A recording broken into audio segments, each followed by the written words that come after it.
"You're replaceable. Don't forget that," she said during the argument. I looked at everything I'd been paying for, her rent, her car, her credit cards. I said, "If I'm replaceable, then so is what I provide," and canceled it all. She called 3 days later when her card declined at dinner with friends. Hey viewers, before we move on to the video, please make sure to subscribe to the channel and hit the like button if you want to see more stories like this. Thanks. I treat my life like I treat my work. I assess risk, I manage assets, and I look for a return on investment. That might sound cold to some people, but it's how I build a net worth that puts me in the top 1% for my age bracket. I don't flash it. I drive a 4-year-old sedan, I wear unbranded clothes, and I max out my retirement accounts. Sarah hated that about me. We had been together for 3 years. In the beginning, she was grounded.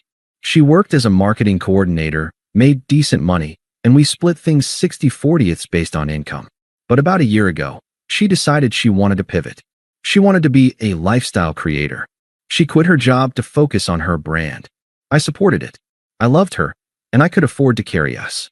I took over the rent for our downtown apartment, which she insisted we needed for the aesthetic. I took over the lease on her luxury SUV because she couldn't make the payments. I paid for the dinners, the trips, the clothes she needed for content. For the last 12 months, I was the sole provider.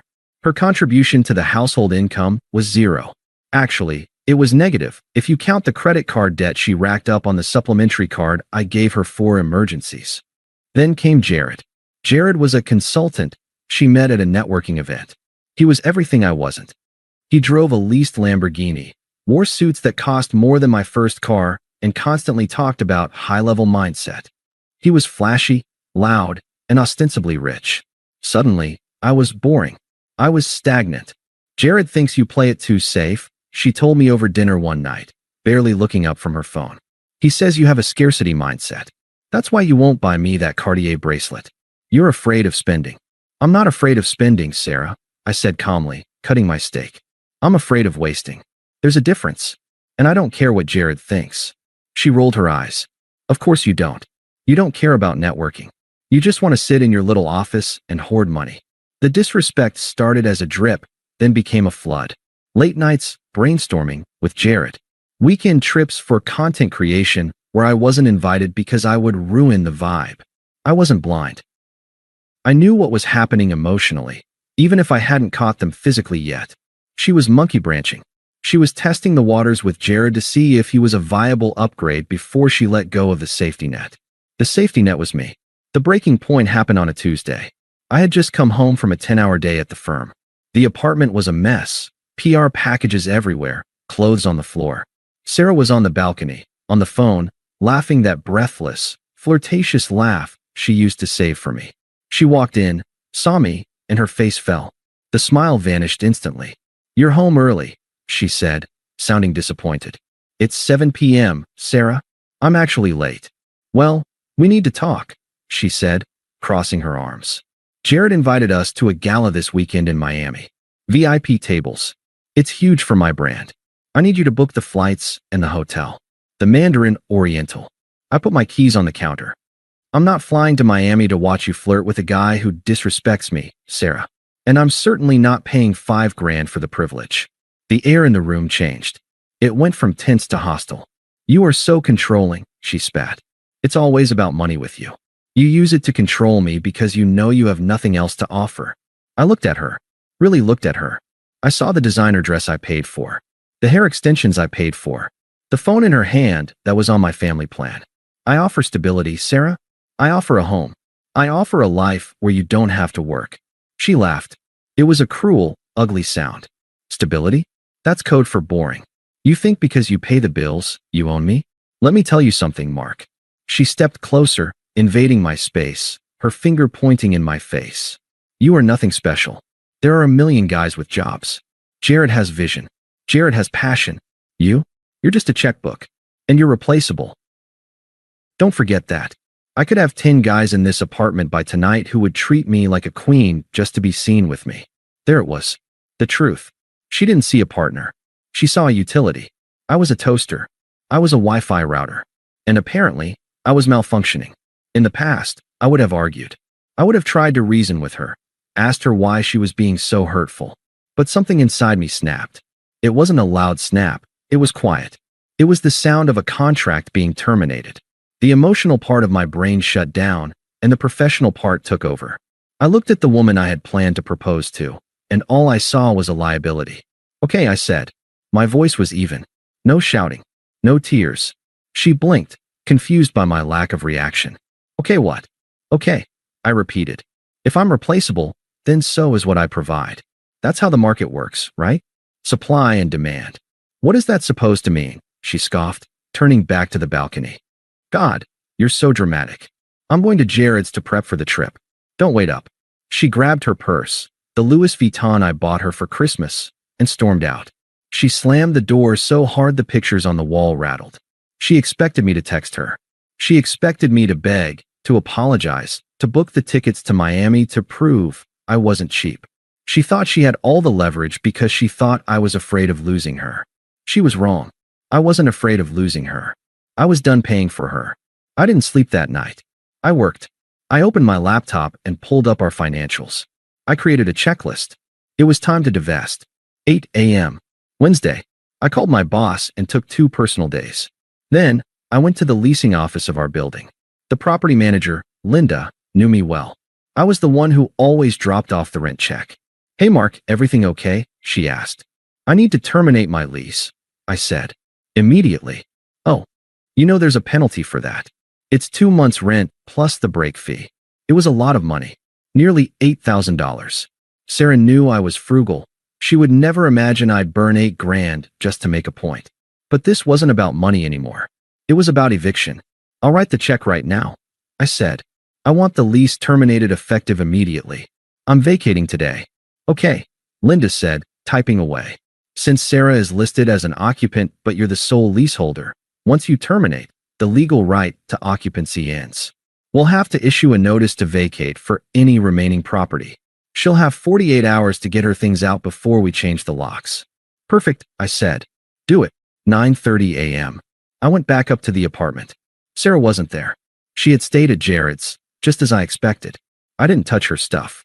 I didn't throw her clothes out the window or pour bleach on them. That's what emotional people do. I simply packed my life.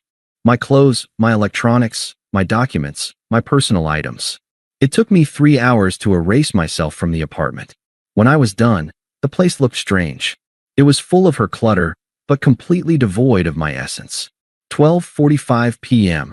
I walked down to the parking garage. Her white Range Rover was parked in spot 4B. The lease was in my name. The insurance was in my name. She was an authorized driver, but I was the owner of record. I had the spare key in my pocket. I unlocked it. The inside smelled like her perfume and someone else's cologne. Cheap, musky cologne. Jared. There was a coffee cup in the cup holder with lipstick on the rim. I felt a pang of nausea, but I pushed it down. Business, I reminded myself. This is just asset recovery. I started the engine. I drove the car out of the garage, leaving spot 4B empty. I drove straight to the dealership where I leased it. "I want to do an early turn-in," I told the bewildered sales manager. "Sir, you have 18 months left on this contract. You're going to take a hit on the equity." "I don't care," I said, handing him the keys. "I want it off my name. Today." I paid the difference. I signed the papers. I watched them drive the car into the back lot to be detailed. 2 p.m. I sat in the lobby of a Marriott downtown. I opened my banking app. Supplementary card ending in 4098, Sarah active. Status, locked. Joint checking account, funded 100% by me active. Action, transfer funds. I moved every cent out of the joint account back into my personal savings. I left the account open with a balance of $0. Then, I did the most important thing. I opened my phone settings. Sarah, block caller. Instagram, block user. TikTok, block user. I deleted our photos. I didn't archive them. I deleted them. I checked into my room, ordered a club sandwich, and sat by the window looking out at the city. It was done. In the span of 6 hours, I had become a ghost. I had no address she knew. She had no car. She had no money. She had no lease. She thought I was replaceable? Fine. I just removed myself from the equation. Now let's see how the equation balances out. She didn't notice on Wednesday. She didn't notice on Thursday. I assumed she was living it up with Jared, enjoying her freedom from my boring stability, probably telling him how she finally stood up to me. She probably thought I was sitting at home, stewing, waiting for her to come back so I could apologize. Friday night came. I was at the hotel bar, having a drink with an old friend from college, finally relaxing. My phone didn't ring because I had her blocked, but a notification popped up from my bank app. Chase fraud alert. Transaction declined. $485 at SDK Steakhouse. Reason: card locked by user. 2 minutes later. Transaction declined. $485 at SDK Steakhouse. 5 minutes later. Transaction declined. $12 at Uber. I took a sip of my whiskey. It was smooth. Then, my friend's phone rang. He looked at the screen, frowned, and looked at me. "Dude," he said. "It's Sarah. Why is she calling me?" I smiled. "Put it on speaker." My friend, Dave, looked at me with hesitation. He knew Sarah, but he never really liked her. He always thought she was trying too hard. He hovered his thumb over the answer button. "Do it," I said, swirling the ice in my glass. He tapped the speaker icon. "Hello, Dave?" "Oh my God. Thank God." Sarah's voice came through, high-pitched and frantic. The background noise was loud, clinking silverware, chatter, the hum of a busy restaurant. "Is Mark with you? I can't get a hold of him. His phone goes straight to voicemail." Dave looked at me. I stayed silent, just staring at the phone. "I haven't seen him," Dave lied smoothly. "What's wrong?" "There's something wrong with the bank," she practically screamed. "I'm at SDK with the girls, and my card is declining. Both of them. The gold and the platinum. It's embarrassing, Dave. The waiter is standing right here looking at me like I'm broke. Tell Mark to call the bank immediately. He probably forgot to pay the bill or something stupid." "Sarah," Dave said, his voice calm. "Mark is pretty good with money. I doubt he forgot." "Well, something is wrong." She was panicking now. "And my Uber app isn't working either. I tried to order a ride to get out of here, and it says payment method invalid. I'm stranded. I need Mark to fix this. Now." I leaned forward and whispered to Dave, "Hang up." "Sarah, I gotta go," Dave said. "Wait. Don't you dare hang up on him." Click. Dave set the phone down on the bar. "That sounded expensive." $485, I said. Plus tip. I knew exactly what was happening. She was sitting at a table with her influencer friends, the same ones who called me the ATM behind my back. She had probably offered to treat them to celebrate her upcoming Miami trip with Jared. Now, she was the one who couldn't pay. She would have to ask one of them to cover her. The humiliation would be absolute. But the night was just getting started. Around 10 p.m., my phone buzzed. It was a text from an unknown number. "Mark, pick up the phone. It's Jessica." Sarah is freaking out. Jessica was her best friend. The enabler. I ignored it. Then another text, this time from Sarah, presumably from Jessica's phone. "Mark, where are you? My key isn't working. I'm at the apartment, and the fob won't let me in the building. The concierge says I'm not on the list anymore. What the hell is going on? Pick up." I signaled the bartender for another round. "Mark, seriously, this isn't funny. All my stuff is in there. I need to get inside. The doorman is threatening to call the police if I don't stop banging on the glass. Stop playing games." I decided to break my silence. Not to engage, but to clarify the terms of the new arrangement. I typed a reply to Jessica's number. "Jessica, tell Sarah that I terminated the lease on Wednesday. The apartment is vacated. The management company has been instructed that I have surrendered the unit. She has 24 hours to coordinate with them to retrieve her property before it's considered abandoned. Also, tell her the Range Rover has been returned to the dealership. She'll need to arrange her own transportation." I hit send. The phone rang immediately. "Jessica." I let it ring. It rang again. And again. I imagined the scene. Sarah, standing on the sidewalk in her heels, locked out of the building she mocked me for controlling, realizing she had no home, no car, and no money. Saturday morning, I woke up to 47 missed calls and a string of voicemails from random numbers. I deleted them all without listening. I had a coffee and went to the gym. For the first time in a year, I didn't feel the weight of her expectations pressing down on me. I didn't have to worry if I was being exciting enough. I was just free. Around noon, my mother called. I had to answer. "Mark?" She sounded worried. Sarah just called the house phone. She was crying hysterically. She said you threw her out on the street and stole her car. She said you're having a mental breakdown. Is everything okay? "I'm fine, Mom," I said, stepping off the treadmill. "I didn't steal her car. It was my car. I returned the lease. And I didn't throw her out. I moved out. She told me I was replaceable, so I let her replace me. Oh, my mom said. There was a pause. Well, she asked if she could stay with us for a few days. I laughed. Mom, if you let her in the house, check your jewelry box before she leaves. I told her no, my mom said firmly. I never liked how she talked to you at Thanksgiving. I just wanted to make sure you were safe. I've never been better. Sunday was the day of the Miami trip. The trip she was supposed to take with Jared. I was curious, I admit it. So, I did something I shouldn't have. I unblocked her Instagram for 5 minutes, just to see. Her story was active, but it wasn't a video of the Mandarin Oriental or a view from a private jet. It was a text post, black background, white text, realizing who your real friends are. Some people are just toxic energy vampires who want to see you fail. Taking a break from socials for a bit. Hashtag healing, hashtag betrayal, no Miami. I found out later through mutual acquaintances what happened. When Sarah realized she was homeless and carless, she went to the only place she thought she had left, Jared's. She took an Uber, paid for by Jessica, to Jared's place, suitcases in hand, expecting to be welcomed by her soulmate. She probably thought this was the start of their great romance, the moment she finally left her boring ex for the man who understood her passion. But Jared didn't live in a penthouse. Jared lived in a 2-bedroom apartment he shared with 3 other guys. He didn't own the Lamborghini. He rented it on Turo for weekends to impress girls. And when Sarah showed up at his door, hysterical, with no money and nowhere to live, demanding to move in, Jared panicked. He didn't want a dependent. He wanted a fun, low-stakes fling with a girl who had her own money, my money. He wanted the girl who drove the Range Rover, not the girl who needed a ride to the bus stop. He didn't just say no. He laughed at her.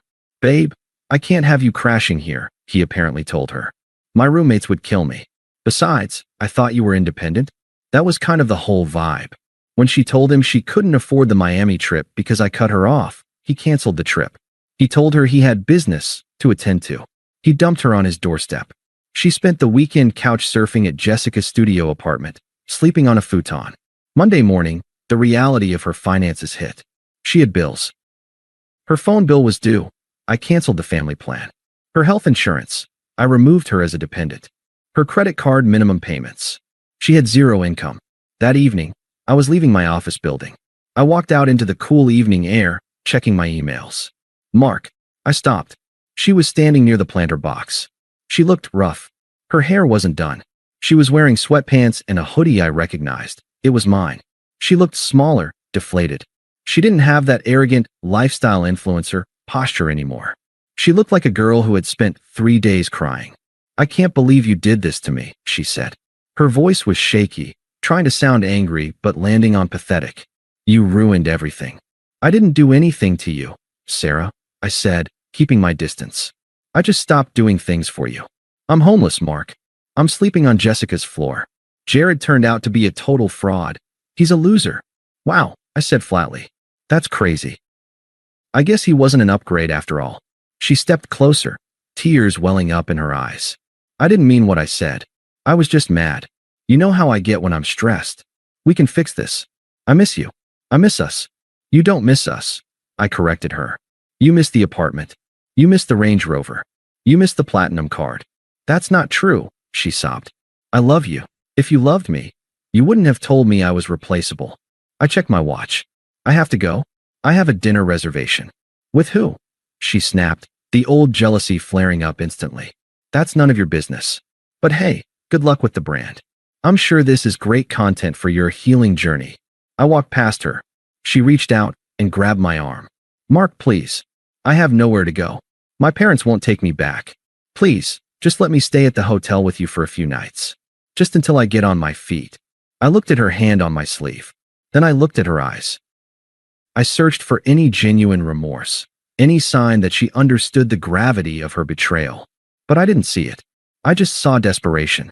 She was looking for a host. I gently removed her hand from my arm. You said you could have 10 guys in the apartment by tonight, I said softly. Why don't you call one of them? I turned and walked to the curb where my Uber was waiting. I didn't look back. The next 6 months were a blur of productivity. I got a promotion at work. Turns out, when you aren't stressing about a partner spending your money faster than you can make it, you perform better. I bought a small condo just for me. Minimalist, clean, quiet. I met someone new too. Elena. She's a pediatric nurse. On our first date, she insisted on splitting the bill. I almost proposed right there. One evening, Elena and I were at a charity event downtown. It was a black tie affair, catered by the best restaurants in the city. I was grabbing a drink at the bar when I saw a server moving through the crowd with a tray of champagne flutes. She was keeping her head down, trying to be invisible. It was Sarah. She looked tired. She had aged 5 years and 6 months. Her influencer dreams had clearly evaporated when the funding dried up. Now, she was working catering to pay rent on whatever room she was renting. She looked up and saw me. She froze. She saw the tuxedo. She saw the peace in my face. Then she saw Elena walk up to me, slip her arm through mine, and laugh at something I said. Sarah's eyes went to Elena's wrist. There was a simple, elegant bracelet there. Not Cartier, just something thoughtful I'd picked out. Sarah looked down at her tray, her face burning red. She turned and hurried away into the kitchen. I watched her go. I didn't feel angry. I didn't feel triumphant. I just felt nothing. Who was that? Elena asked, noticing my gaze. Nobody, I said, taking a sip of my drink. Just someone I used to invest in. Bad return. I turned my back to the kitchen and focused on the woman who actually valued me. Sarah was right about one thing. I was replaceable, but so was she, and I had definitely upgraded. Thanks for watching. Make sure to subscribe to the channel and hit the like button. What do you think about this story? Share it in the comments.